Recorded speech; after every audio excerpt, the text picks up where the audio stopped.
Welcome to Chillin' 101. We hope this video helps. In this video, I will explain how to turn on your Garmin Forerunner 255. To begin, locate the light/power button on the top left side of your watch. This is the button you'll use for both turning it on and off.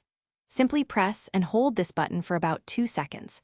You'll then see the familiar Garmin logo appear on the screen, letting you know your watch is successfully powering up and ready for action.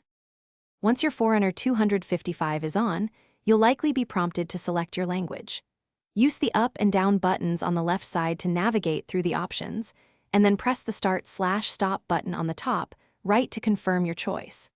For the best experience and to unlock all features, I highly recommend pairing your watch with the Garmin Connect app on your smartphone right away. This will allow for data syncing and further customization. Before you head out for your first run, ensure your Forerunner 255 is adequately charged.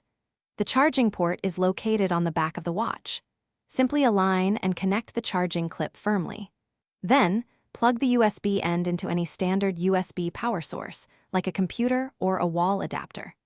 A complete charge from an empty battery usually takes approximately 2 hours, providing you with many days of use. When you're ready to power down your Garmin Forerunner 255, you have a couple of options. The simplest way is to press and hold the light/power button for approximately 15 seconds until the screen goes blank. Alternatively, you can briefly hold the light/power button to bring up the controls menu, then navigate to and select the power off option.